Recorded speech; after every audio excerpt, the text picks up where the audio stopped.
Hello everyone. बच्चों, आज मैं आपको फोटोसिंथेसिस इन हायर प्लांट थोड़ा ब्रीफली बताऊंगा। ब्रीफली का मतलब कि फोटोसिंथेसिस बड़ी आसानी से तुम्हें समझ में आ जाएगा। जैसा कि आप सबको पता है कि देखो, रीनीट होने के चांसेस हैं। अगर रीनीट के चांसेस हैं तो पढ़ाई स्टार्ट कर दो। पढ़ाई स्टार्ट करने के कई तरीके हैं कि मैं छोटे छोटे वीडियो आपको बना के दूंगा जिसमें सिर्फ कॉन्सेप्ट की बात होगी।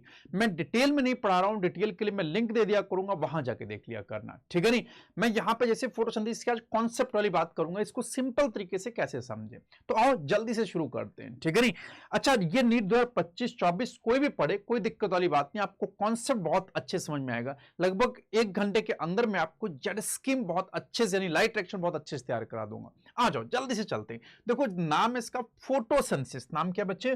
फोटोसिंथेसिस। अब इसमें दो शब्द आ गए, एक आ गया है फोटो, दूसरा आ गया है सिंथेसिस। एक शब्द क्या आ गया? फोटो, और दूसरा शब्द आ गया सिंथेसिस। फोटो का मतलब हुआ लाइट, ठीक, और सिंथेसिस का मतलब हो गया फॉर्मेशन। इसका मतलब ये हुआ कि लाइट की प्रेजेंस में किसी चीज का फॉर्मेशन हो रहा है। जी हां, तो लाइट की प्रेजेंस में हम फॉर्मेशन कराते हैं शुगर का, या फिर बोल दो ग्लूकोज का। तो लाइट की प्रेजेंस में ग्लूकोज का बनना क्या कहलाता है? फोटोसिंथेसिस। ग्लूकोज क्या है बेटा? फूड।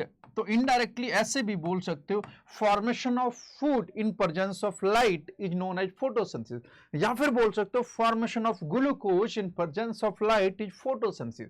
अच्छा, फोटोसिंथेसिस हायर प्लांट के अंदर भी होती है, जितने भी प्लांट्स हैं लगभग सब में फोटोसिंथेसिस होती है। इन फोटोसिंथेसिस करने के लिए देखो ध्यान से, ये मान लो कि एक प्लांट है, ये मान लो कि एक प्लांट है, इधर देखो, ठीक, ये एक प्लांट, ठीक है। नहीं, प्लांट के अंदर नीचे के साइड में आपको पता है रूट्स होती हैं। यहां पे ये देखो बच्चे, रूट्स हो गई, ये उसका स्टेम वाला पोर्शन हो गया। स्टेम थोड़ा मैं और मोटा बना देता हूं, ये स्टेम हो गया। अच्छा, स्टेम की पहचान होती है, उसके पास नोड और इंटरनोड्स होते हैं, कुछ इस तरह से स्टेम की पहचान होती है, उसके पास नोड्स और इंटरनोड्स होते हैं।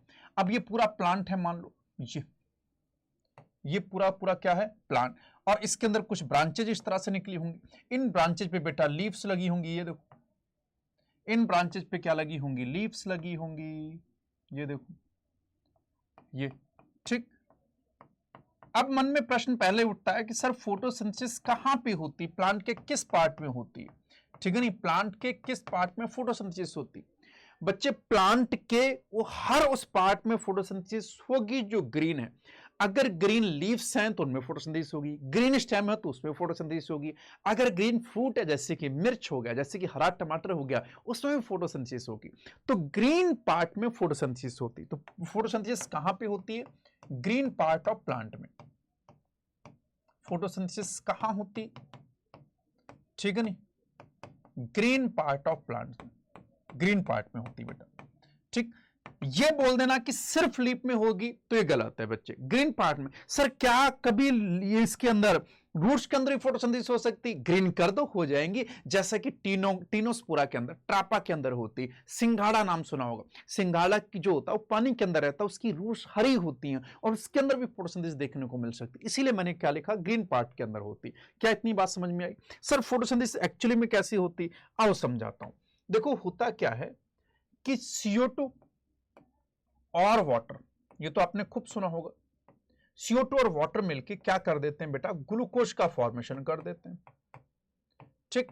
इसके अलावा ऑक्सीजन रिलीज हो जाती, इसके अलावा ऑक्सीजन रिलीज हो जाती, ठीक। अब इसके लिए पिगमेंट चाहिए होता है। पिगमेंट कौन सा बेटा? क्लोरोफिल। क्लोरोफिल पिगमेंट जो होता है, इस पिगमेंट के पास पावर होती है किसको? लाइट को एब्जॉर्ब करने की। ये लाइट को एब्जॉर्ब कर लेता है पिगमेंट, ये पिगमेंट लाइट को एब्जॉर्ब करता है और CO2 वाटर से क्या बना देता है? ग्लूकोज। 6 CO2 और 12 वाटर मिलके बच्चे एक ग्लूकोज और 6 वाटर निकल जाते हैं और 6 ऑक्सीजन का फॉर्मेशन हो जाता है। ये रिएक्शन आपने फोटोसिंथेसिस की पढ़ी होती। सर ये रिएक्शन तो बड़ी अच्छी, लेकिन इसको समझाइए। इसी को समझाने तो मैं जा रहा हूं, आओ बताता हूं। देखो, होता क्या है कि सबसे पहले लाइट पड़ती है, बहुत ध्यान सुनना। लाइट पड़ी मान लो इस ग्रीन पार्ट में, ये देखो, मान लो इस ग्रीन पार्ट के पास क्या पड़ी? लाइट पड़ी।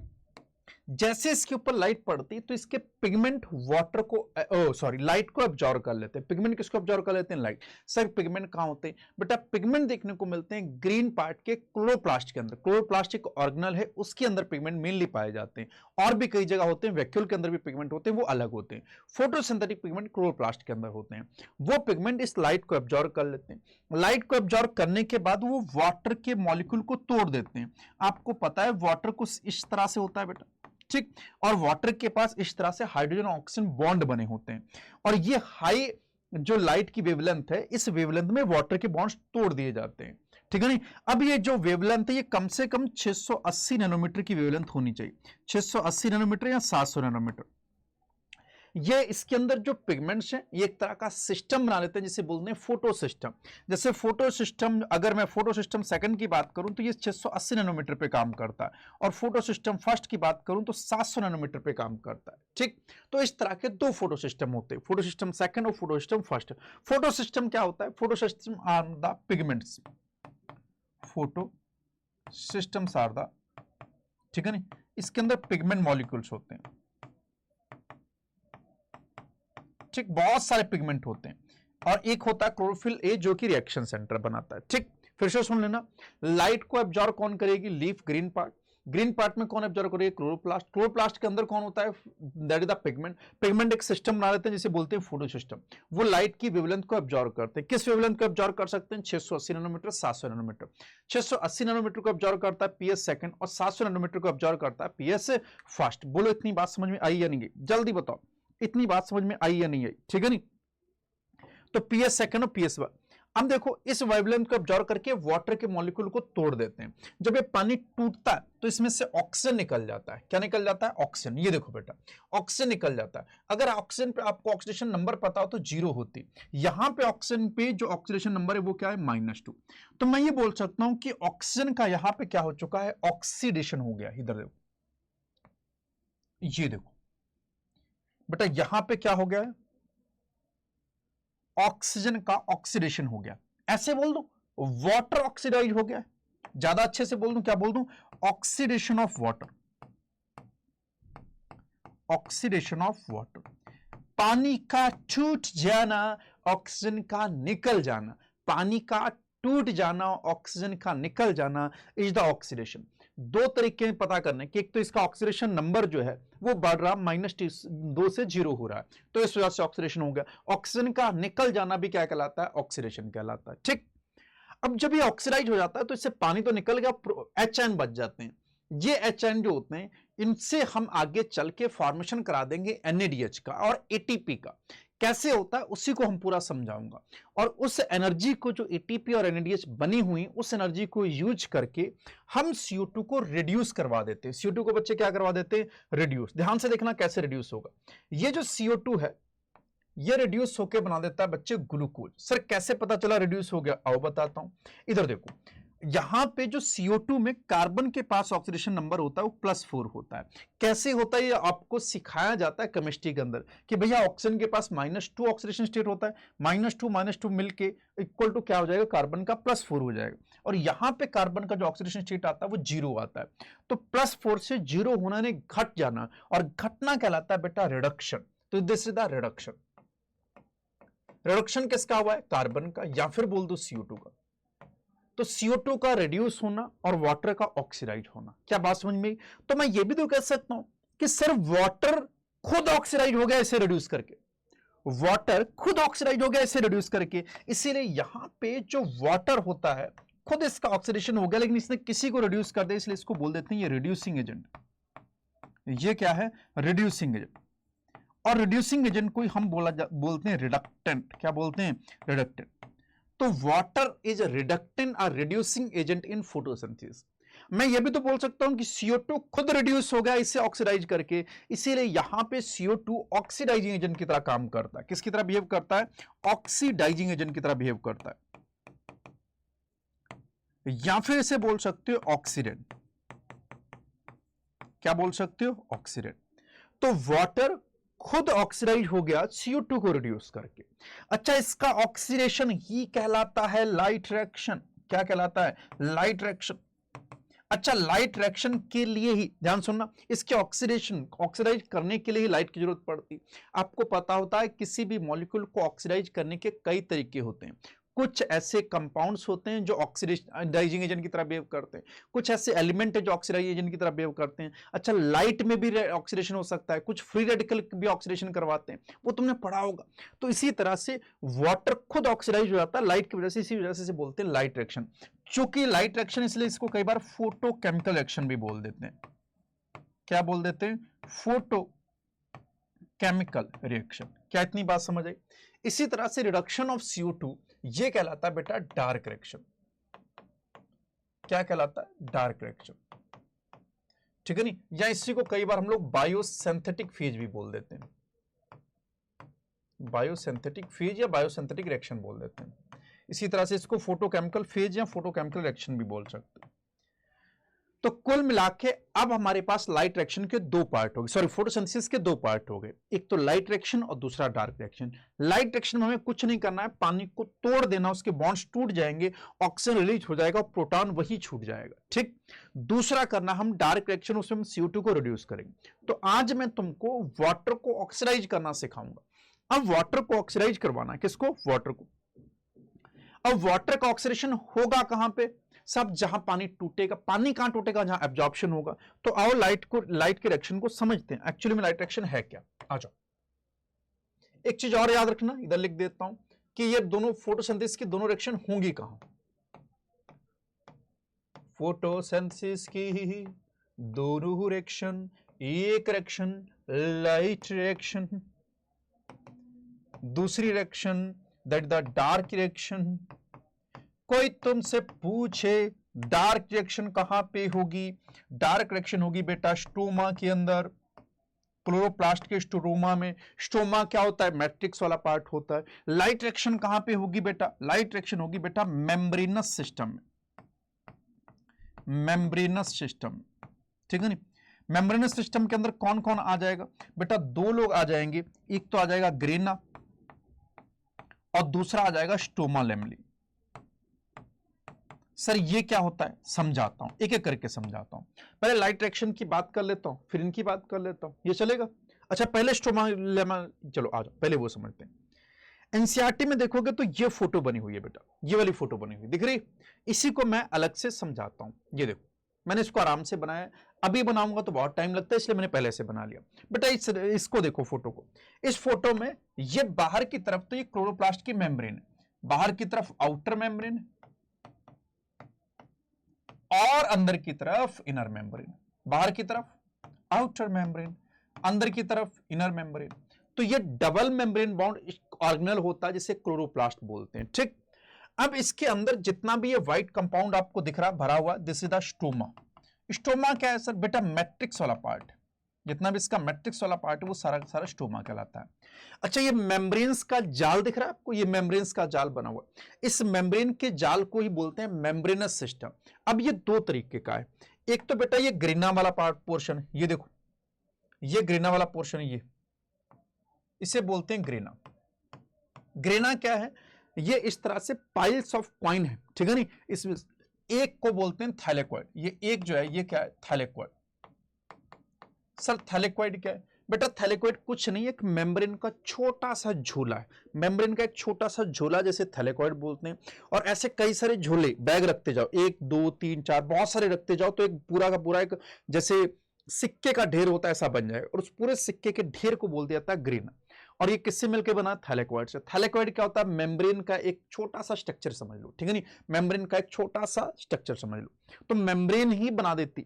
सर मेम्ब्रेन क्या है वो भी समझाऊंगा, अभी 1 मिनट पहले इसको सुनो कि मेम्ब्रेन, एक मेम्ब्रेन को थैलेक्वाइड, मेम्ब्रेन के बहुत सारे छोटे ऐसे ढेर बना दो, उसे क्या बोलते हैं? ग्रेना। अब कुछ मेम्ब्रेन आपस में कनेक्टेड होती हैं, एक ढेर दूसरे ढेर से इस तरह से एक लंबे से ट्यूब से कनेक्टेड, इस ट्यूब को बोलते हैं लेमली। क्या बोल देते हैं? लेमली।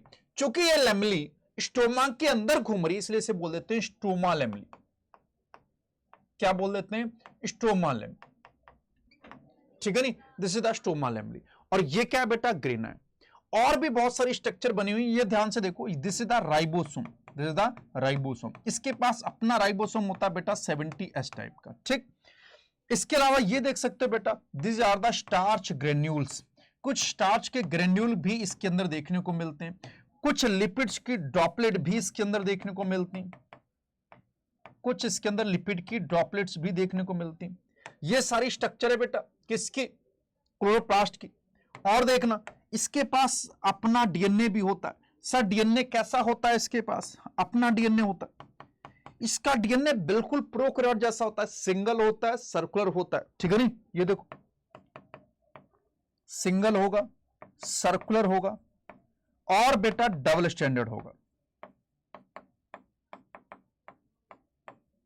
तो single, circular, double standard DNA देखने को मिलता है इसके पास, राइबोसोम 70S देखने को मिलता है। और ये सारी इसकी स्ट्रक्चर है, ये पूरा का पूरा क्या है, क्लोरोप्लास्ट। एनसीईआरटी ने कुछ इस तरह से बना के दे रखा है, ठीक। ये देखो, और अगर तुम्हें थोड़ा सा याद हो तो ये साइटोलॉजी में ऐसा बना हुआ है, तो दोनों में डिफरेंस यहां पे देखो, ये देखो ग्रेना बने हुए, स्टोमा लेमली बने हुए, इधर भी देख सकते हो बेटा स्टोमा लेमली ये बने हुए, ग्रेना बने, स्टोमा सब कुछ बना हुआ, ठीक है नहीं। ध्यान से इस फोटो को देख लेना। अब इसी के अंदर बेटा चलेगी कौन सी, light action. Sir light action कहां चलेगी बेटा, जहां जहां मेम्ब्रेन होगी, बस ये वाली मेम्ब्रेन छोड़ देना, बाहरी मेम्ब्रेन छोड़ दो, अंदर जितनी भी मेम्ब्रेन्स उन सब जगह लाइट एक्शन चलेगी। सर मेम्ब्रेन कहां कहां पे बेटा, ये देखो ग्रीन वाली सब मेम्ब्रेन, जितनी भी थैलेक्वाइड, और थैलेक्वाइड ने जो स्टोमा बनाया है, जो स्टोमा लेमली है, ये सारी मेम्ब्रेन है। तो मेम्ब्रेन दो तरीके की, एक तो स्टोमा वाला पार्ट और दूसरा ये लेमली वाला पार्ट, ये स्टोमा वाला पार्ट और लेमली वाला पार्ट, ठीक है नहीं। अब यही तो मैंने लिखा है कि लाइट एक्शन कहां चलेगी, मेम्ब्रेन सिस्टम में यानी ग्रेना में और स्टोमा लेमली में। और कहां लाइट एक्शन कहां चलती बेटा, स्टोमा के अंदर। स्टोमा कौन सा, मैट्रिक्स वाला पार्ट, कौन सा, मैट्रिक्स वाला पार्ट, ठीक। इतनी बात समझ में आई नहीं आई। अब बात करता हूं मैं मेम्ब्रेनस सिस्टम की, यानी कि इस लाइट एक्शन की कहां चलेगी। अब ये जो मेम्ब्रेन की बात कर रहा हूं, इस मेम्ब्रेन को मैं जूम करके दिखाता हूं, दिखाऊं जूम करके, थोड़ा सा जूम करके दिखाता हूं। ये लो बेटा, ये मेम्ब्रेन कुछ इस तरह की होगी, जैसी सेल मेम्ब्रेन है वैसी ही थैलेक्वाइड मेम्ब्रेन है, कोई अलग मेम्ब्रेन नहीं, बिल्कुल वैसे ही लिपिड बाइलेयर की मेम्ब्रेन होगी बेटा। ये देखो this is the lipid bilayer, ठीक है नहीं। लिपिड बाइलेयर में देखोगे बेटा हेड होगा, हेड होगा, टेल होगा, ये हेड होगा, ये टेल होगा। टेल जो बनी होगी सैचुरेटेड हाइड्रोकार्बन की होगी, हाइड्रोफोबिक होगी बेटा। जो हेड होता है ये फास्फोलिपिड का बना होगा, हाइड्रोफिलिक होगा, ये सारा कुछ तुम पढ़ते हो। और इसके बीच बीच में प्रोटीन लगी होंगी, कुछ प्रोटीन बेटा इंटीग्रल प्रोटीन होंगी, पूरी तरीके से धसी हुई होंगी, ये देखो। और कुछ प्रोटीन एक्सटेंसिक प्रोटीन होंगी, बाहर की तरफ लगी होंगी, these are the intrinsic protein. बेटा इसी तरह की मेम्ब्रेन होगी, ये थैलेक्वाइड मेम्ब्रेन है, this is the thylakoid membrane, ठीक। इस तरह की मेम्ब्रेन होगी, पूरी पूरी बनी होगी मेम्ब्रेन। मेम्ब्रेन का एक छोटा सा ऐसे बैग समझ लो ऐसे, और ये पूरा थैलेक्वाइड बन जाएगा, जिसके अंदर बीचों बीच में ल्यूमेन आ जाएगा, ठीक। तो ये पूरी इस तरह से मेम्ब्रेन होगी। अब ये जो प्रोटीन्स लगे हुए हैं ना, इन्हीं के पास होते हैं पिगमेंट। क्या होते हैं, पिगमेंट होते हैं। कई तरह के पिगमेंट होते हैं, chlorophyll A, chlorophyll B, chlorophyll C, कई तरह के पिगमेंट हो सकते हैं। इसके अलावा कैरोटिनॉइड पिगमेंट भी होते हैं, और भी कई तरह के पिगमेंट होते हैं। पूरा एक स्ट्रक्चर, एक कंपाउंड पूरा का बड़ा सा स्ट्रक्चर बनाता है, जिसे बोलते हैं फोटो सिस्टम। क्या बोलते हैं, फोटो सिस्टम। यही फोटो सिस्टम लाइट को एब्जॉर्व करते हैं। यही फोटो सिस्टम किसको एब्जॉर्व करते हैं, लाइट को एब्जॉर्व करते हैं। क्यों, आ जाओ देखते हैं, आजा आजा। ये मान लो कि एक फोटो सिस्टम है बेटा, ठीक है ना। ये क्या है, photo system. Photo system second पहले काम करता है, जिसकी वेवलेंथ 680 नैनोमीटर होती है, इसीलिए इसको P680 भी बोल देते हैं। इसकी वेवलेंथ 680 नैनोमीटर, यानी कि इस वेवलेंथ की ये लाइट एब्जॉर्ब करता है। सर कहने का सेंस क्या, थोड़ा सा और समझाओ बेटा। अगर तुमने थोड़ा सा फोटो इलेक्ट्रिक इफेक्ट पढ़ा हुआ है, ठीक है नहीं, photo electric effect. Photo electric effect कहता था कि अगर मिनिमम वेवलेंथ तो आपको चाहिए क्या रिलीज करने के लिए, उससे इलेक्ट्रॉन निकालने। किसी मेटल पे एक वेवलेंथ चाहिए होगी, उस वेवलेंथ पे ही इलेक्ट्रॉन रिलीज होंगे, नहीं तो नहीं होंगे। बिल्कुल ऐसे इस फोटो सिस्टम के पास भी कुछ मेटेलिक कंपाउंड्स होते हैं। अब ये मेटल तब तक इलेक्ट्रॉन रिलीज नहीं करते जब तक कि कम से कम 680 नैनोमीटर की वेवलेंथ ना मिल जाए। जैसे आप ये 680 नैनोमीटर ये मैक्सिमम वेवलेंथ है, इस वेवलेंथ को जैसे आप डालोगे तो यहां से इलेक्ट्रॉन रिलीज होंगे। सर इलेक्ट्रॉन आते कहां से, बेटा पानी के टूटने से। पानी तोड़ता कौन है, पीएस सेकंड। ये देखो बेटा, ये पानी को तोड़ेगा, ये देखो पानी को तोड़ेगा, जैसे पानी टूटेगा। अब ध्यान सुनो, पानी के पास क्या है बच्चे, ये देखो ये पानी तो है। अब जब तुम इस बॉन्ड को तोड़ोगे, एक तो ये बॉन्ड टूटेगा, ये बॉन्ड जैसे ही टूटेगा तो यहां पे H प्लस हो जाएगा और O माइनस हो जाएगा, ऐसे यहां पे H प्लस हो जाएगा और O माइनस हो जाएगा। तो यहां क्या बन जाएगा, इधर देखो, दो तो क्या बन जाएंगे, प्रोटॉन। ठीक, अब चूंकि ऑक्सीजन अकेले नहीं निकलेगी इसलिए हमेशा तुम कितने तोड़ोगे, दो तोड़ना बेटा, दो वाटर तोड़ना, दो वाटर तोड़ोगे तो कितने प्रोटॉन रिलीज होंगे, चार। ठीक है, एक क्या निकलेगा, ऑक्सीजन, और इसके साथ ही 4 इलेक्ट्रॉन भी रिलीज हो जाएंगे। कितने इलेक्ट्रॉन रिलीज हो जाएंगे, 4 इलेक्ट्रॉन रिलीज हो जाएंगे। दो पानी तोड़ोगे तो 4 प्रोटॉन, 4 इलेक्ट्रॉन, एक ऑक्सीजन रिलीज होगा। ऑक्सीजन तो उड़ के एटमॉस्फेयर में चला जाएगा, ऑक्सीजन तोड़ के कहां चला जाएगा, एटमॉस्फेयर में। प्रोटॉन यही छूट जाएंगे। अब इलेक्ट्रॉन एक्साइट हो जाते हैं, इलेक्ट्रॉन एक्साइट होके pH2 से चले जाते हैं बेटा फियोफाइटिन के पास। किसके पास चले जाते हैं, फियोफाइटिन के पास। ये देखो, ये इलेक्ट्रॉन यहां से एक्साइट होके कहां चले गए, फियोफाइटिन के पास। बच्चे बड़ा क्वेश्चन पूछा जाता है, first electron acceptor in Z scheme is the pheophytin. कौन होता है, फियोफाइटिन। ये देखो बेटा, इलेक्ट्रॉन उछल के पास कहां चले गए, फियोफाइटिन के पास चले गए।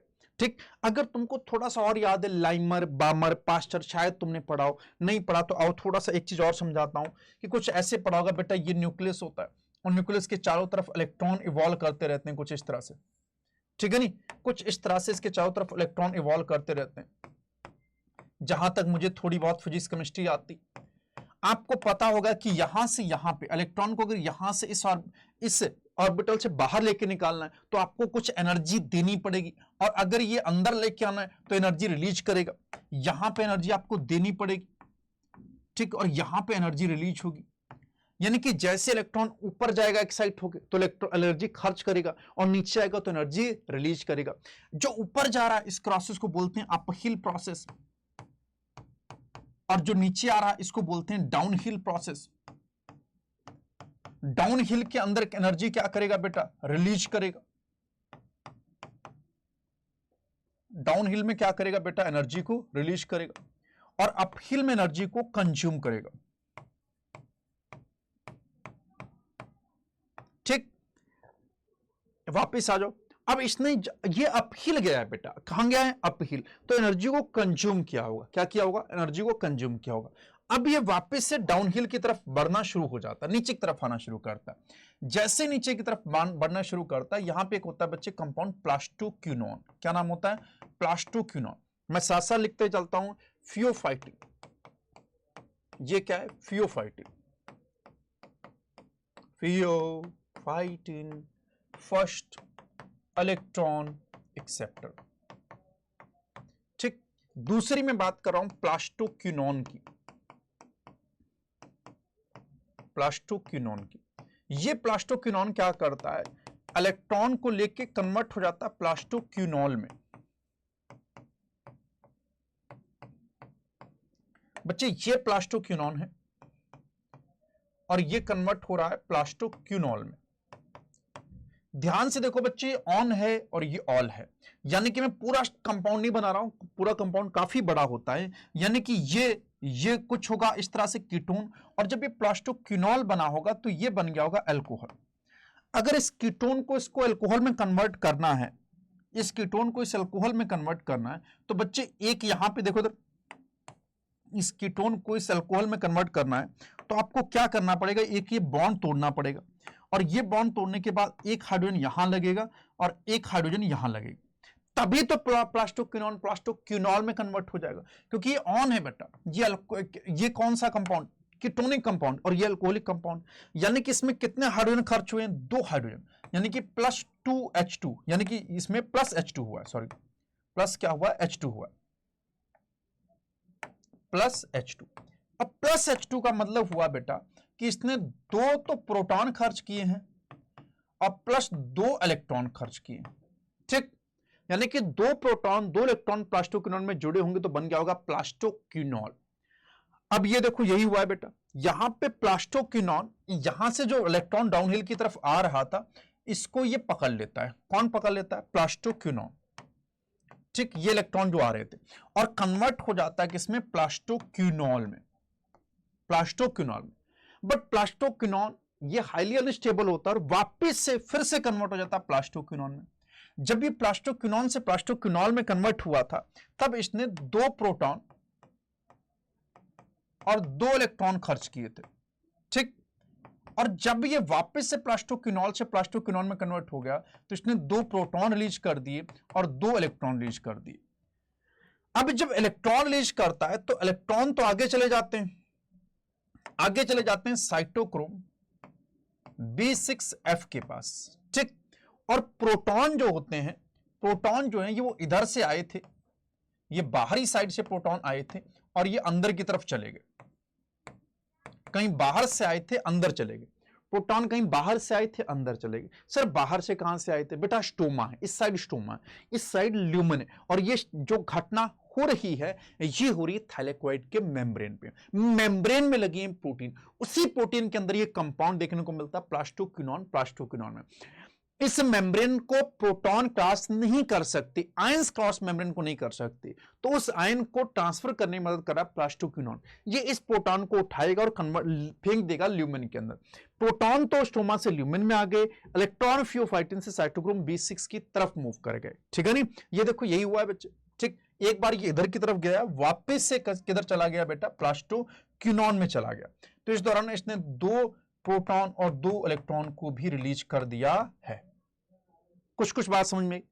तो सर कहना क्या चाहते हो बेटा? मैं बहुत इंपॉर्टेंट बात बोलना चाहता हूं कि this is the hydrogen career, not the proton और इलेक्ट्रॉन करियर। ये सिर्फ प्रोटॉन या सिर्फ इलेक्ट्रॉन को कैरी नहीं कर रहा, बल्कि both, it carries both proton and electron. इसीलिए इसको बोलते हैं प्रोटॉन प्लस इलेक्ट्रॉन, या फिर बोल दो हाइड्रोजन करियर। एनसीईआरटी में देखो ये हाइड्रोजन करियर लिखा है, प्रोटॉन और इलेक्ट्रॉन करियर नहीं लिखा हुआ, ठीक। अब ये कंपाउंड चला जाता है साइटोक्रोम B6F। साइटोक्रोम की बात कर लूं बेटा, ये कॉपर कंटेनिंग बच्चे कुछ कंपाउंड्स होते हैं, ठीक है नहीं, और ये सिर्फ और सिर्फ इलेक्ट्रॉन को ट्रांसफर करते हैं, प्रोटॉन के साथ कोई छेड़छाड़ नहीं करते हैं। साइटोक्रोम कोई भी प्रोटॉन के साथ छेड़छाड़ नहीं करते। और कंपाउंड साइटोक्रोम B6F के पास इलेक्ट्रॉन चले गए बेटा, ये देखो, और यहां ज्यादा देर नहीं रुकेंगे, फिर ये चले जाते हैं बेटा कहां पे? प्लास्टोसाइनिन के पास। कहां चले जाते हैं? प्लास्टोसाइनिन के पास। ये चले जाते हैं प्लास्टोसाइनिन के पास। कौन? इलेक्ट्रॉन्स। ये देखो, ठीक। प्लास्टोसाइनिन भी सिर्फ इलेक्ट्रॉन करियर है, ये भी सिर्फ इलेक्ट्रॉन करियर। प्लास्टोसाइनिन तो बल्कि बाहरी मेम्ब्रेन की तरफ साइड में लगा होता है, बाहरी मेम्ब्रेन के साइड मतलब स्टोमा की साइड लगा होता है। अब ये प्लास्टोसाइनिन जो होता है, ये देखो, ये इलेक्ट्रॉन दे देता है अल्टीमेटली PS1 को। किसको देता है? इलेक्ट्रॉन PS1 को। ये पूरा का पूरा डाउनहिल हुआ है, फियोफाइटिन से लेके PS1 तक ये क्या हो गया है? पूरा पूरा डाउनहिल हुआ है। बीच में क्या क्या पड़ा बेटा? साइटोक्रोम B6F पड़ा है, साइटोक्रोम B6F पड़ा है, और क्या पड़ा बेटा? PC यानी कि प्लास्टोसाइनिन पड़ा है, और क्या पड़ा बीच में बेटा? प्लास्टोसाइनिन पड़ा है। तो ये बात ध्यान रखना है, ठीक है नहीं। बीच में क्या पड़ा है? प्लास्टोसाइनिन पड़ा है, ठीक है। बोलो इतनी बात समझ में आई? ठीक है, ठीक है नहीं। साइटोक्रोम के लिए तो बात और भी याद रख लेना चाहो तो, कि ये एक तरह की आयरन कॉपर प्रोटीन, ठीक। अगर तुमको पता हो नहीं पता तो मैं याद दिला दूं कि आयरन की 2 फॉर्म होती हैं, +2 और +3, फेरस और फेरिक होता है कुछ, ठीक है नहीं। और इसी तरह कॉपर की भी 2 फॉर्म होती हैं, क्यूप्रस और क्यूप्रिक, कुछ ऐसा होता है क्यूप्रस और क्यूप्रिक। तो जब ये एक आयनिक फॉर्म दूसरी में चेंज हो जाती है तो ये एक दूसरे में कन्वर्ट हो जाती है। तो इनके इंटर कन्वर्जन की वजह से रिडॉक्स रिएक्शन होती है और इलेक्ट्रॉन ट्रांसफर हो जाते हैं। क्या ट्रांसफर हो जाते हैं? इलेक्ट्रॉन। तो इस रिडॉक्स रिएक्शन की वजह से इलेक्ट्रॉन का ट्रांसफर होता है, प्रोटॉन पे कोई फर्क नहीं पड़ता है। इसीलिए both are the electron carrier, both are the only electron carrier. ये दोनों के दोनों सिर्फ और सिर्फ इलेक्ट्रॉन करियर होते हैं, प्रोटॉन करियर नहीं होते, ठीक। और इस तरह से PS1 तक पहुंच जाता है क्या? इलेक्ट्रॉन घूमते घूमते। PS1 के पास फिर से लाइट आती है बच्चे, ये देखो, PS1 के पास फिर से लाइट आती, लेकिन ये लाइट की जो वेवलेंथ है वो मिनिमम 700 नैनोमीटर होनी चाहिए। मिनिमम नहीं, मैं बल्कि बोलूंगा मैक्सिमम। सर मैक्सिमम क्यों बोल लो, मिनिमम क्यों नहीं बोल लो? बेटा अगर तुमने फॉर्मूला पढ़ा है, थोड़ा बहुत भी नहीं पढ़ा तो मैं याद दिला देता हूं, तुमने फॉर्मूला पढ़ा होगा, E = SC/λ। ठीक है नहीं। इलेक्ट्रॉन को एक्साइट करने के लिए एक मिनिमम एनर्जी चाहिए, मिनिमम एनर्जी चाहिए, इसका मतलब मैक्सिमम वेवलेंथ चाहिए। अगर आपने वेवलेंथ बढ़ाई तो एनर्जी कम हो जाए, तो इलेक्ट्रॉन को एक्साइट करने के लिए मिनिमम एनर्जी के लिए मैक्सिमम वेवलेंथ कितनी चाहिए बेटा, 700 नैनोमीटर चाहिए। तो 700 नैनोमीटर अगर आप मैक्सिमम वेवलेंथ डालोगे तब PS1 से इलेक्ट्रॉन एक्साइट होगा। अब ये इलेक्ट्रॉन एक्साइट होके फिर से वापस चला जाता है साहब, ठीक है नहीं, एक कंपाउंड के पास जिसे बोलते हैं FRS। FRS का मतलब होता है फेरोडॉक्सिन रिड्यूसिंग सब्सटेंस, ठीक है नहीं, ये एक आयरन कंटेनिंग कंपाउंड होता है, ठीक है नहीं, इसे बोलते हैं फेरोडॉक्सिन रिड्यूसिंग सब्सटेंस। इससे चला जाता है बेटा फेरोडॉक्सिन के पास, और फेरोडॉक्सिन के पास एक एंजाइम होता है FNR। FNR का मतलब होता है फेरोडॉक्सिन NAD+ रिडक्टेज एंजाइम। तो देखो इलेक्ट्रॉन कहां से कहां गया बेटा, यहां से गया FRS के पास, FRS से गया FD के पास यानी फेरोडॉक्सिन के पास गया, और फेरोडॉक्सिन के पास एक एंजाइम होता है FNR। ठीक, ये देखो इलेक्ट्रॉन ट्रेवल कर रहा है यहां से, ये अपहिल प्रोसेस है। अब फिर से वापस से क्या होने लगा, डाउनहिल होने लगा और पहुंच गया FNR के पास। FNR क्या करता है, FNR एक तरह का एंजाइम है जो NADP+ को कन्वर्ट कर देगा बेटा NADH में, NADP+ को कन्वर्ट कर देगा NADH में। बच्चे इस साइड में पूरा स्टोमा है, ये पूरा इस साइड स्टोमा है, इस साइड ल्यूमेन है, किसका, थैलेकॉइड ल्यूमेन। थैलेकॉइड क्या है, ल्यूमेन। ठीक, अब देखो यहां पे क्या हुआ इसको समझो। पहले तो एक कंपाउंड आया FRS, ठीक है नहीं, FRS। ठीक, FRS को क्या बोल सकते हो, that is the ferredoxin reducing substance, ferredoxin reducing substance. ठीक, एक तरह की आयरन सल्फर प्रोटीन होती बेटा, ये आयरन सल्फर प्रोटीन होती, ठीक, जो आगे चल के फेरोडॉक्सिन को दे देती है क्या, इलेक्ट्रॉन। फेरोडॉक्सिन भी तो एक आयरन सल्फर प्रोटीन है बेटा। प्रोटीन कहां लगी होगी सर, मेम्ब्रेन के बीच में। कौन सी membrane, thylakoid membrane. Thylakoid membrane कहां होगी, क्लोरोप्लास्ट के अंदर। क्लोरोप्लास्ट कहां होगा, सेल के अंदर। कौन सी सेल के अंदर, जैसे लीफ की सेल होगी। ठीक, अब फेरोडॉक्सिन के पास एक एंजाइम है जिसे हमने क्या बोल दिया, FNR। FNR का मतलब हुआ फेरोडॉक्सिन NADP, ठीक है नहीं, NADP reductase enzyme, NADP reductase enzyme, ठीक है नहीं, फेरोडॉक्सिन NADP रिडक्टेज एंजाइम। और यहां पे कन्वर्ट हो जाता है बेटा NADP+, बच्चे NADP+ है,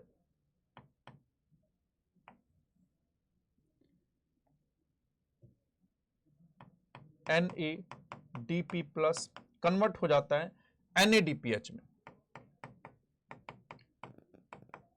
ठीक, फिर से सुन लो बच्चे, इलेक्ट्रॉन कहां से चला था, PH2 से, कहां गया, फियोफाइटिन से प्लास्टोक्विनोन, प्लास्टोक्विनोन से प्लास्टोक्विनोन बनता है बेटा। इसी दौरान एक बात और याद रखना, इसी दौरान ADP से ADP बनते हैं, इसी दौरान ATP से ATP का फॉर्मेशन भी होता है, ATP+ inorganic phosphate.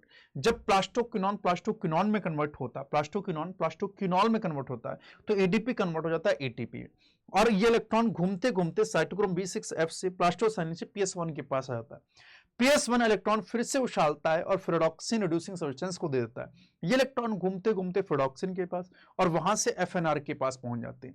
FNR convert कर देता है NADP+ को NADPH में। सर इसको कन्वर्ट करने से क्या हुआ, और बताता हूं। देखो NADP+ NADPH में कैसे कन्वर्ट होता है, बहुत ध्यान से सुनना। ये NADP+ है, ठीक है। अच्छा, इसको अगर आप एक इलेक्ट्रॉन दे दोगे तो ये क्या किस में कन्वर्ट हो जाएगा, NADP में। सर किसमें कन्वर्ट हो जाएगा, NADP में। इसको एक इलेक्ट्रॉन और दे दो, इसको क्या करो तुम, एक इलेक्ट्रॉन और दे दो। अगर तुमने इसको एक इलेक्ट्रॉन और दे दिया तो ये कन्वर्ट हो जाएगा NADP, ध्यान सुनना, NADP- में। अब तुम क्या करो, इसको एक प्रोटॉन दे दो, इसको तुम क्या कर दे दो, एक प्रोटॉन दे दो। अगर तुम इसको प्रोटॉन दे दोगे तो किसमें कन्वर्ट हो जाएगा, ये NADPH में, ठीक है ना, किसमें कन्वर्ट हो जाएगा, NADPH में। अब ध्यान से सुनना, तुमने यहां से यहां तक घटना चलाने में क्या क्या दिया बेटा, एक तो तुमने दिया 2 इलेक्ट्रॉन दिए और एक दिया प्रोटॉन। ठीक, 2 इलेक्ट्रॉन दिए और एक प्रोटॉन दिया। अच्छा, प्रोटॉन का जुड़ना रिडक्शन कहलाता है या ऑक्सीडेशन? रिडक्शन कहलाता है ऑक्सीडेशन। रिडक्शन, तो ये घटना जो हुई है ये क्या हुआ है? ऑक्सीडेशन हुआ है, रिडक्शन हुआ? ये हुआ है बेटा रिडक्शन। जो एक घटना हुई है ये हुआ है रिडक्शन। एक बात और याद रखना, बहुत ध्यान सुनना, एक बात और याद रखना, जब जब रिडक्शन होगा एनर्जी स्टोर होगी, जब जब रिडक्शन होगा एनर्जी स्टोर होगी, जब जब ऑक्सीडेशन होगा एनर्जी रिलीज होगी। अगर रिडक्शन हुआ तो एनर्जी स्टोर होगी, ऑक्सीडेशन होगा तो एनर्जी रिलीज हुई। तो अगर इसका रिडक्शन हुआ तो एनर्जी क्या होगी बेटा? स्टोर होगी। अब इस एनर्जी स्टोर होने के दौरान दो इलेक्ट्रॉन और एक प्रोटॉन खर्च हुआ है। तो ऐसे बोल दो, इसको इधर लिख दो कि NADP प्लस रिड्यूस होके बना देता है NADPH। और अगर इसको वापस से कन्वर्ट होना होगा तो ये क्या हो जाएगा? ऑक्सीडेशन। तो मैं ऐसे बोल सकता हूं कि इसने 2 इलेक्ट्रॉन और एक प्रोटॉन लेके, ये क्या हो गया? इसका ऑक्सीडेशन। ठीक, सॉरी रिडक्शन। ये क्या हो गया? इसका रिडक्शन। अगर ये उल्टा हो जाए, यानी कि -2 इलेक्ट्रॉन रिलीज हो जाए और एक प्रोटॉन रिलीज हो जाए, तो ये क्या हो जाएगा बच्चा? ऑक्सीडेशन हो जाएगा। ठीक, अच्छा, इसका खुद का क्या हो रहा है? रिडक्शन। खुद का क्या हो रहा है? रिडक्शन। तो पक्का किसी दूसरे का ऑक्सीडेशन कराएगा, इसीलिए इसको बोल देते हैं this is the oxidising agent. This is the oxidising agent. और इसको बोलते हैं बेटा रिड्यूसिंग एजेंट। इसको क्या बोल देते हैं? Reducing agent. तो जब जब ये किसकी तरह बिहेव करेगा? रिड्यूसिंग एजेंट की तरह। ये किसकी तरह बिहेव करेगा? ऑक्सीडाइजिंग। इसका खुद का क्या हो रहा है? रिडक्शन, लेकिन दूसरे का क्या कराएगा? ऑक्सीडेशन। ये इसका खुद का क्या हो रहा है? ऑक्सीडेशन, बट दूसरे का क्या कराएगा? रिडक्शन। इसीलिए देखो, एजेंट का मतलब होता है जो काम कराता है, जो किसी का काम कर दे, खुद का नहीं। इसका खुद का क्या हो रहा है? रिडक्शन। तो दूसरे का क्या कराएगा साहब? ये देखो, इसका खुद का क्या हो रहा है? रिडक्शन। दूसरा क्या कराएगा? ऑक्सीडेशन। इसीलिए इसे ऑक्सीडाइजेशन बोलते हैं और इसे रिड्यूसिंग एजेंट बोलते हैं। बात समझ में? अच्छा, कई बार तुम देखोगे लिखा होता है ऐसे NADP H प्लस HN, बहुत कंफ्यूज होते हो। एक्चुअली में हुआ क्या है कि जब NADP प्लस कन्वर्ट हुआ था NADPH में, तो जनरली तुम क्या लिखते हो कि 2 इलेक्ट्रॉन और एक प्रोटॉन खर्च हुआ है।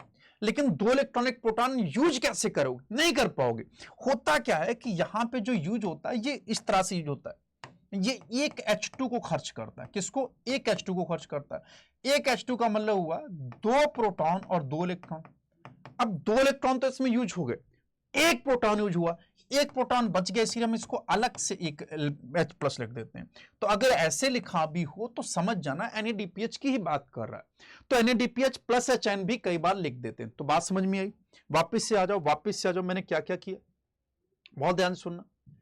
इलेक्ट्रॉन आया, इलेक्ट्रॉन एक्साइट हो गया, घूमा घूमा घूमा घूमा और अंतिम में उसने NADP प्लस को कन्वर्ट कर दिया NADPH में। NADP प्लस को कन्वर्ट कर दिया NADPH में।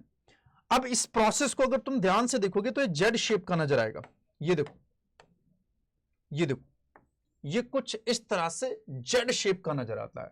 सर जेड नहीं, ये तो एन है। बेटा ये जेड ही है, थोड़ा सा घुमा के देखो। इसी वजह से इसको जेड स्कीम बोल देते हैं। क्या बोल देते हैं? जेड स्कीम बोल देते हैं। ठीक है, ड्यू टू इस कैरेक्टरिस्टिक शेप इसको क्या बोल देते हैं? इसी को जेड स्कीम बोल देते हैं। जेड स्कीम समझ में आई? जेड स्कीम में क्या हुआ बेटा? ये जेड शेप का बन गया, इसलिए इसे क्या बोल देते हैं? Z scheme. एक चीज और समझना, ये जो ऊपर की तरफ जा रहा है इस घटना को बोलते हैं uphill. This is the uphill process. This is the uphill. ये क्या है? डाउनहिल। ये क्या है? अपहिल। ये क्या है? डाउनहिल। तो पूछा जाए कितने अपहिल हुए, कितने डाउनहिल हुए? तो 2 बार अपहिल होता है और 2 बार डाउनहिल होता है। 2 बार क्या होता है? अपहिल, और 2 बार क्या होता है? डाउनहिल। फिर से इधर देख लो, वापस से बना रहा हूं, अपहिल, डाउनहिल, अपहिल और डाउनहिल। ये देखो, तो एक बार यहां अपहिल, एक बार यहां अपहिल। यहां पे क्या हुआ है? डाउनहिल। यहां भी क्या हुआ है? डाउनहिल। बच्चा जब जब अपहिल होगा एनर्जी कंज्यूम होगी, एनर्जी कंज्यूम होगी। कहां से आएगी सर? लाइट से। जो लाइट पड़ती उस वहां से इलेक्ट्रॉन एक्साइट होकर ऊपर जाएगा। जब ये डाउनहिल होगा तो एनर्जी रिलीज होगी। पहली बार में यहां पे एटीपी बने थे पहले डाउनहिल में, फिर अपहिल हुआ, इलेक्ट्रॉन एक्साइट होकर ऊपर गया था, नीचे डाउनहिल हुआ तो क्या बना? NADPH बना। तो हमको इस जेड स्कीम से, लाइट रिएक्शन से रिजल्ट क्या क्या मिला आओ देखते हैं। ठीक है नहीं, व्हाट वी ऑब्टेन, ठीक है नहीं, फ्रॉम लाइट रिएक्शन, ठीक है नहीं, वी गेट, हमें क्या क्या मिला बेटा? हमको मिला है, एक तो मिले एटीपी, दूसरे में क्या मिले बच्चे? NADPH मिले, और हमें मिला ऑक्सीजन। ठीक है नहीं, ऑक्सीजन एक बाई प्रोडक्ट था जो कि एटमॉस्फेयर में रिलीज हो गया। हमारे पास बचा क्या है? ATP plus NADPH। ठीक है नहीं, इसी इन दोनों को मिला के हम बोलते हैं एसिमिलेटरी पावर। क्या बोलते हैं बेटा? Assimilatory power. इन दोनों को मिला के बोलते हैं एसिमिलेटरी पावर। और NADPH इसका रिडक्शन हुआ है, ऑक्सीडेशन, रिडक्शन, और रिडक्शन होगा तो एनर्जी स्टोर होगी, इसीलिए इसको हम रिड्यूसिंग पावर बोल देते हैं बेटा। क्या बोल देते हैं? NADPH को, इसको थोड़ा नीचे कर देता हूं, ठीक है, इसको हम क्या बोल देते हैं? रिड्यूसिंग पावर बोल देते हैं। This is known as reducing power. तो हमको क्या क्या मिला बेटा? एक तो एसिमिलेटरी पावर मिली, एक ऑक्सीजन मिला, या फिर ऐसे बोल दो कि एटीपी मिला, रिड्यूसिंग पावर मिली और ऑक्सीजन मिला। ऑक्सीजन एटमॉस्फेयर में रिलीज कर दी गई। अल्टीमेटली हमारे पास दो प्रोडक्ट मिले। ठीक है नहीं? अच्छा, एटीपी का फॉर्मेशन कहलाता है non cyclic food, sorry, ATP का फॉर्मेशन कहलाता है फास्फोराइलेशन, फॉर्मेशन ऑफ एटीपी, इसको बोलते हैं बच्चे फास्फोराइलेशन।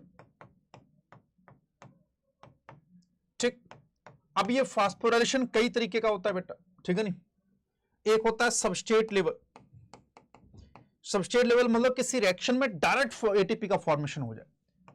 ठीक है ना? दूसरा होता है फोटोफास्फोराइलेशन, और तीसरा होता है ऑक्सीडेटिव फास्फोराइलेशन। ठीक, अब ये होता है क्लोरोप्लास्ट के अंदर, ये कहां होता है? क्लोरोप्लास्ट में, और ये कहां होता है? माइटोकॉन्ड्रिया के अंदर।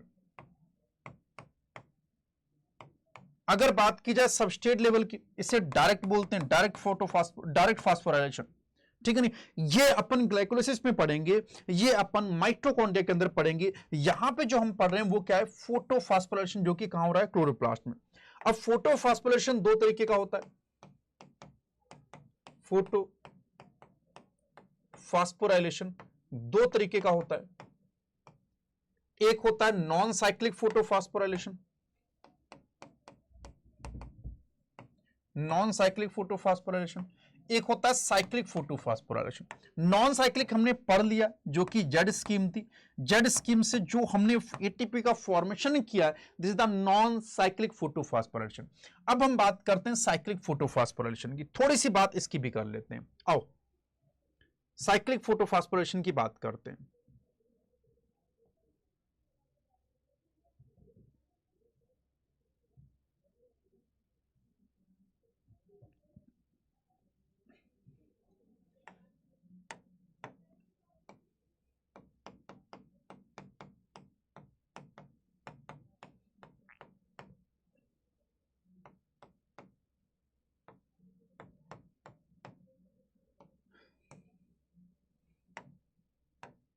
साइक्लिक फोटोफास्फोराइलेशन में बेटा ओनली एटीपी फॉर्म होते हैं, ओनली एटीपी फॉर्म होते हैं।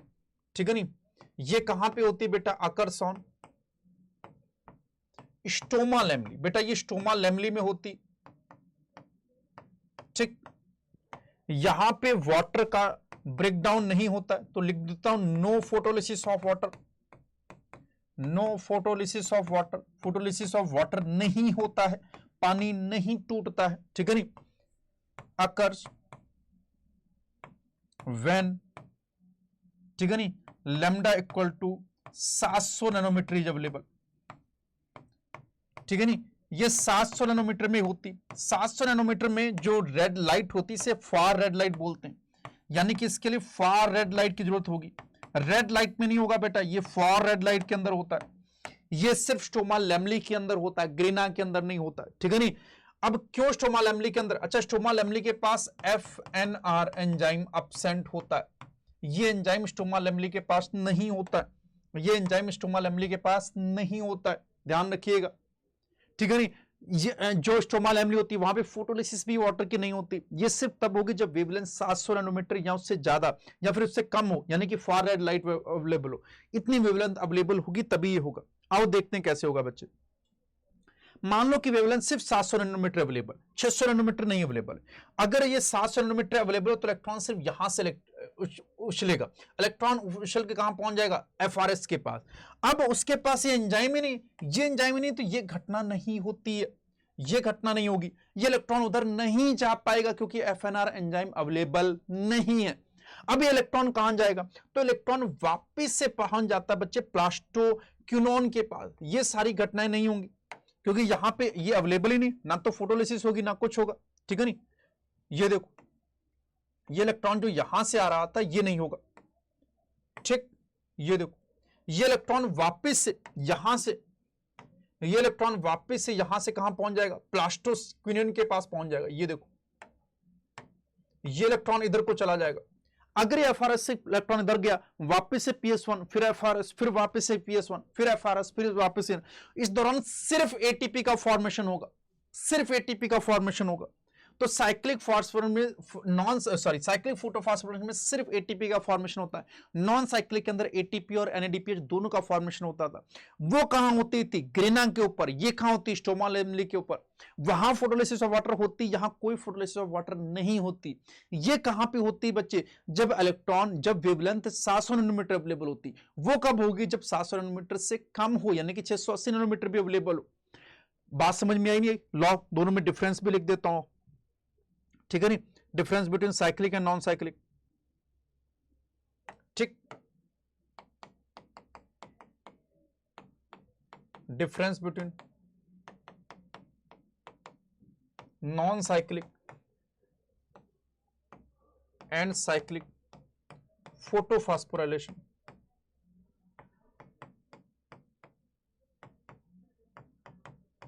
ठीक, एक तरफ क्या लिख दो, नॉन साइक्लिक, और एक तरफ क्या लिख दो, साइक्लिक। मेन बातें देख लेता हूं, ठीक है नहीं। सबसे पहले तो फर्स्ट इलेक्ट्रॉन एक्सेप्टर देख लो। नॉन साइक्लिक में फर्स्ट इलेक्ट्रॉन एक्सेप्टर कौन था, फियोफाइटिन। और यहां पे फर्स्ट इलेक्ट्रॉन एक्सेप्टर कौन, एफआरएस, फेरोडॉक्सिन रिड्यूसिंग सब्सटेंस। दूसरा एक डिफरेंस देखो बच्चे, ठीक है नहीं। दूसरा फोटोलिसिस ऑफ वाटर, पहले तो ये देखो कहां होती, ठीक है नहीं, वेयर अकर्स, ठीक है नहीं। ये कहां पे होगी बेटा, ग्रेना के अंदर, ग्रेना में होगी। ये कहां पे होगी बेटा, स्टोमा लैमेली में होगी। ये क्या कहां होगी, स्टोमा लैमेली में होगी। यहां पे कितने पीएस काम करेंगे बेटा, दोनों फोटो सिस्टम काम करते हैं। यहां पे फोटो सिस्टम 1 भी काम करेगा और फोटो सिस्टम 2 भी काम करेगा। यहां पे सिर्फ और सिर्फ फोटो सिस्टम 1 काम करता है, ठीक। और देखो, यहां पे फोटोलिसिस ऑफ वाटर नहीं होगी। कहां पे, साइक्लिक में। फोटोलिसिस ऑफ वाटर मतलब वाटर का ब्रेकडाउन। यहां पे क्या होगा, हो जाएगा, और यहां पे नहीं होगा। अगर यहां पे पूछा जाए कि प्रोडक्ट क्या क्या मिलेंगे, यहां पे प्रोडक्ट क्या क्या बनेंगे बेटा, यहां पे प्रोडक्ट बनते हैं, एक तो एटीपी बनता है एंड एनएडीपीएच बनता है, और यहां पे ओनली एटीपी का फॉर्मेशन होगा, सिर्फ और सिर्फ एटीपी का फॉर्मेशन होगा, ठीक। इतने डिफरेंस एटलीस्ट याद रखना नॉन साइक्लिक और साइक्लिक फोटोफॉस्फोराइलेशन के बीच में, इतने डिफरेंस जरूर पता होने चाहिए। अब ये हमें क्या क्या मिल चुका है, एटीपी का फॉर्मेशन हो चुका है, एनएडीपीएच का फॉर्मेशन हो चुका है। फिर से वापस समझा देता हूं कि फोटोसिंथेसिस में हमने देखो क्या क्या करा लिया। फोटोसिंथेसिस यहां से शुरू किया था, हमने कहा था पानी को तोड़ेंगे और पानी को तोड़वा के ऑक्सीजन एटमॉस्फेयर में चली जाएगी, और जो बचे हुए प्रोटॉन्स होंगे उनको घुमा घुमा के हम एनर्जी बनवा लेंगे। एनर्जी में हमने एटीपी बनवा लिया और एनएडीपीएच बनवा लिया। अब इस एनर्जी का यूज करके, जो एनर्जी हमने स्टोर कर रखी, इस एनर्जी का यूज करके इसका क्या कराएंगे, रिडक्शन कराएंगे। इसका रिड्यूस करा के CO2 से क्या बनवा देंगे, ग्लूकोज बनवा देंगे। उसे बोलते हैं डायरेक्ट रिएक्शन। अब उस डायरेक्ट रिएक्शन को अपन पढ़ेंगे अगले वीडियो के अंदर, ठीक है नहीं। अगर तुम्हें लगा हो कि इससे सारे आपके कॉन्सेप्ट अच्छे अच्छे क्लियर हो गए, ठीक है नहीं। ये देखो बच्चे, अगर तुमको सारे कॉन्सेप्ट क्लियर होंगे तो कमेंट जरूर करना कि बच्चे सारे कमेंट ऐसे वीडियो और देते रहो, हमारे कॉन्सेप्ट अच्छे होते जाए, ठीक है नहीं, तब मैं और वीडियो और अच्छी अच्छी ऐसे बनाता रहूंगा। इधर देखो, ये बच्चे मैंने बोला था ना मेम्ब्रेन सिस्टम में पूरी लाइट रिएक्शन होती है। ये देखो थाइलेकॉइड की मेम्ब्रेन, अंदर की तरफ ल्यूमेन और इधर की तरफ स्टोमा है। अब इसमें देखो फोटो सिस्टम लगे हुए, यहां पे PS2 लगा हुआ, यहां पे पानी टूटा, इलेक्ट्रॉन एक्साइट होकर प्लास्टोक्विनोन के पास, फिर साइटोक्रोम B6F के पास, फिर प्लास्टोसाइनिन किधर की साइड में, इनर साइड थाइलेकॉइड मेम्ब्रेन के अंदर की तरफ लगा हुआ है, वहां से PS1 के पास, FNR के पास, और यहां पे NADP प्लस NADPH बन गया। बाद में बताएंगे कैसे ATP से ATP ये बनना, ये बाद की बात, ये बाद में बताऊंगा। आप देख सकते हो ये सारी रिएक्शन मेम्ब्रेन के ऊपर हो रही है, भूलना नहीं। इसलिए लाइट रिएक्शन पूछा जाए कहां होंगे, जहां जहां मेम्ब्रेन वहां वहां लाइट रिएक्शन में साइक्लिक अलग चलता है, नॉन साइक्लिक अलग जगह पे चलता है। बोलो इतनी बात समझ में आई या नहीं? तो इस तरह से हमने कंप्लीट जेड स्कीम और लाइट रिएक्शन को बहुत अच्छे से पढ़ा और एक एक कॉन्सेप्ट समझा। अगर डायरेक्ट रिएक्शन समझनी होगी तो कमेंट कर देना, फिर इसके बाद मैं डायरेक्ट रिएक्शन की कंप्लीट वीडियो बना दूंगा। और कौन कौन से टॉपिक पे तुम्हें वीडियो चाहिए और कौन कौन से कॉन्सेप्ट जो तुम्हारी वीक हो जरूर कमेंट करना, मैं उस पर भी वीडियो बना दूंगा। थैंक यू, जय हिंद।